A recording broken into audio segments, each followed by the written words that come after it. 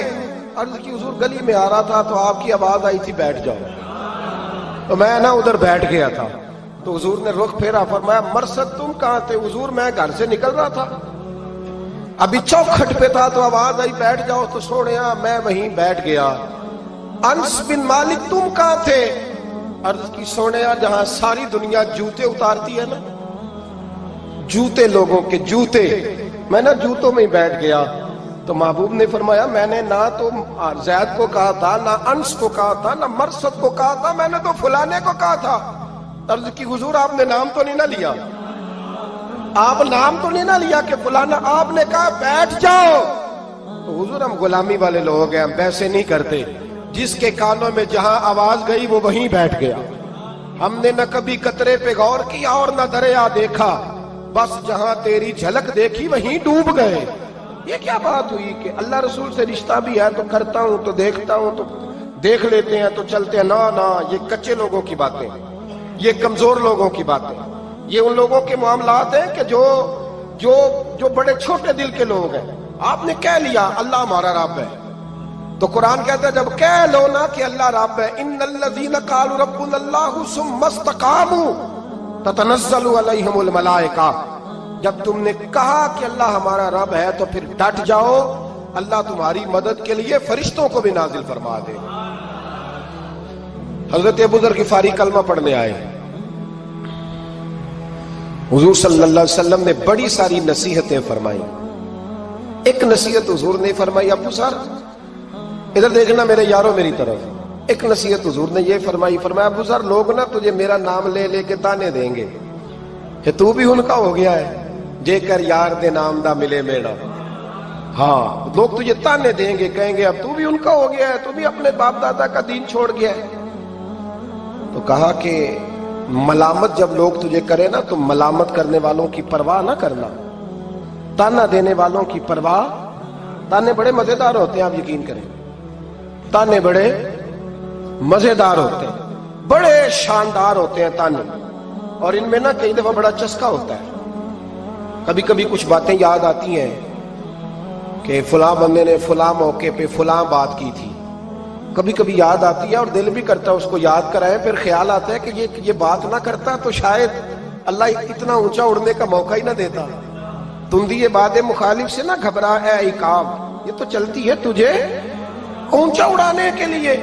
تو نبی کریم علیہ السلام نے کہا ابو ذر ذرا غور کیجئے گا بات کا، لوگ نا تجھے اب تانا دیں گے، برا کہیں گے۔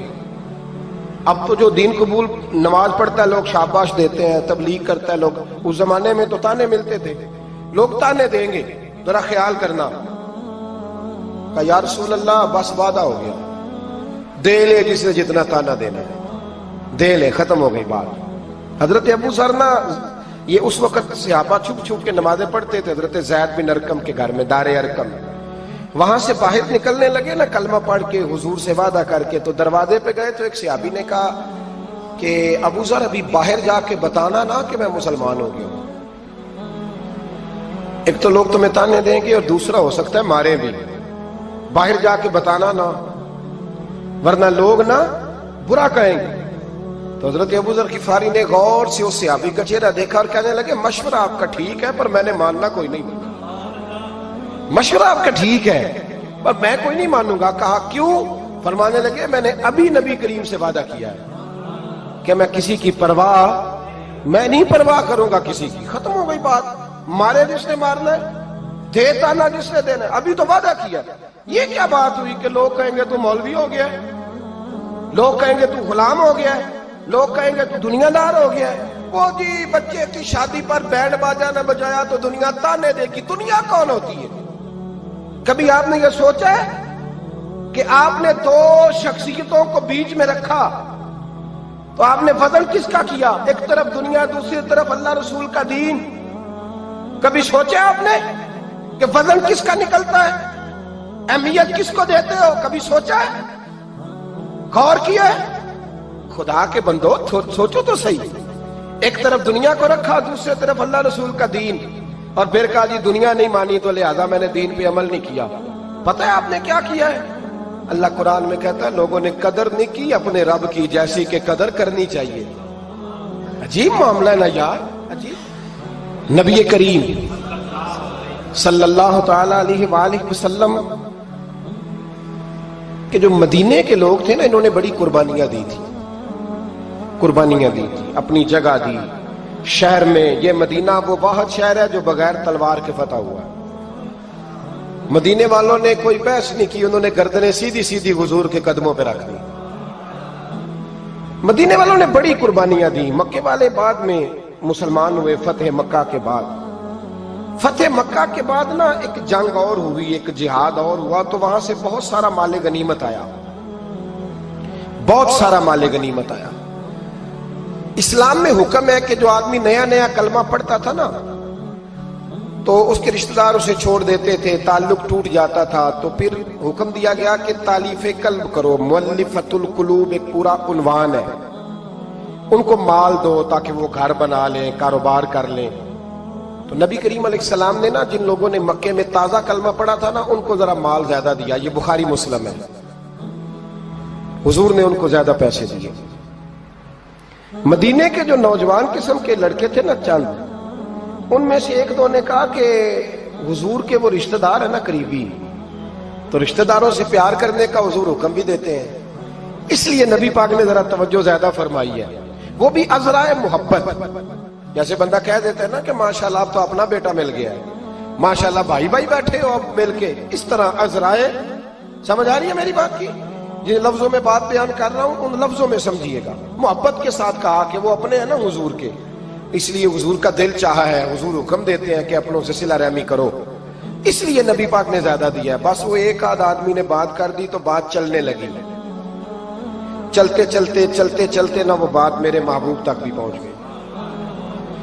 ترکی خیمے میں حضور بیٹھے تھے تو نبی کریم علیہ السلام نے فرمایا بھائی اس طرح کرو، مکے والا کوئی بندہ نہ آئے، صرف مدینے والوں کو بلاؤ. صرف نام لے مدینے والوں کا، صرف مدینے والوں کو بلاؤ، فقط ان سے بات کرنی. مدینے کے لوگ آ گئے. اللہ کے حبیب نے گفتگو شروع کی. بات پہلے بھی ہوتی تھی پر آج رنگ نرالا تھا. نبی کریم علیہ السلام فرمانے لگے مدینے والوں، میں نے یہ بات سنی ہے کہ تم نے کہا ہے کہ حضور اب صلہ رحمی کی وجہ سے ان کو زیادہ نوازنے لگے ہیں. عرض کی یا رسول اللہ وہ ایک آدھ نوجوان نے بات کی ہے، وہ ہماری مشترکہ رائے نہیں.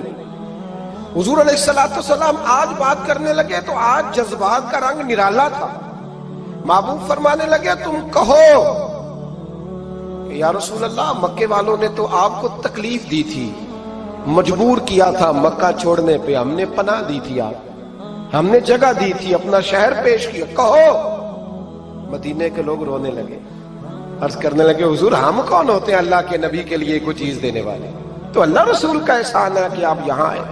حضور علیہ السلام فرمانے لگے تم کہو یا رسول اللہ صلی اللہ علیہ وسلم یہ تو تلواریں لے کے آئے تھے بدر اور احد میں، ہم نے سینے پیش کیے تھے آپ کی حفاظت کے لیے، کہو. اسی آس پہ ہے زندہ دل بے قرار میرا، دیکھیں گے ایک دن تو وہ حال زار میرا، اسی آس پہ زندہ ہے دل بے قرار میرا،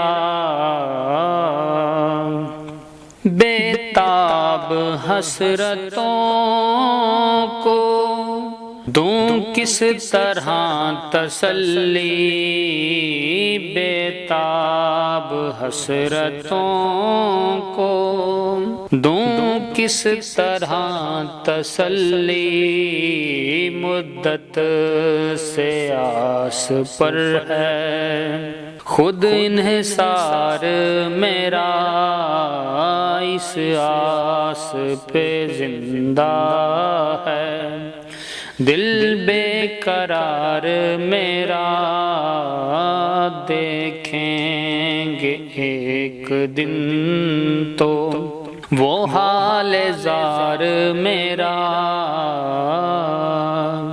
جب سے ہوئی ہے مجھ پر چشم کرم تمہاری یا رسول اللہ،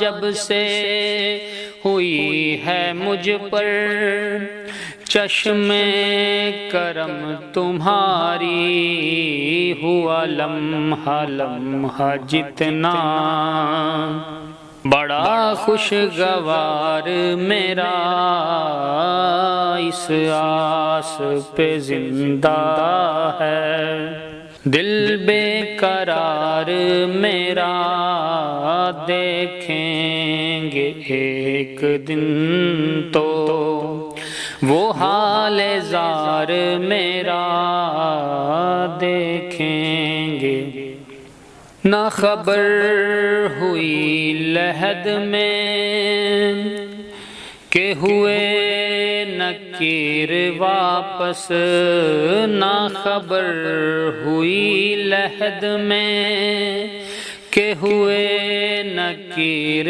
واپس، سرکار کے لیے تھا یوں انتظار میرا، سرکار کے لیے تھا یوں انتظار میرا، میری خاک نے بھی اڑ کر، میری خاک نے اڑ کر کی ادائے رسم الفت، تیرے سنگ در سے لپٹا جا کر غبار میرا اسی آس پہ زندہ ہے، دل بے قرار میرا دیکھیں گے ایک دن تو، وہ حال زار میرا اسی آس پہ زندہ ہے، اس بات میں تو مولا نسبت مجھے ہے تجھ سے، اسی بات میں تو مولا نسبت مجھے ہے تجھ سے،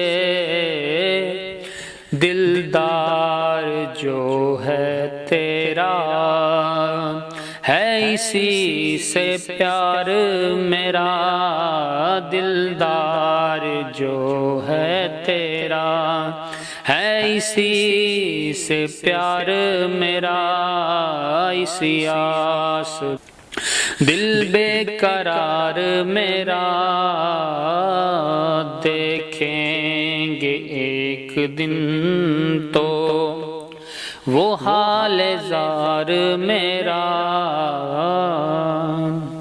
ان کے خیال کی جب آمد ہوئی ہے ناصر، ان کے خیال کی جب آمد ہوئی ہے ناصر، صحرائے دل ہوا ہے باغ و بہار میرا، صحرائے دل ہوا ہے باغ و بہار میرا، اسی آس پہ زندہ ہے، دل بے قرار میرا دیکھیں گے ایک دن تو، وہ حال زار میرا میرے سرکار کے لیے ہے، یوں انتظار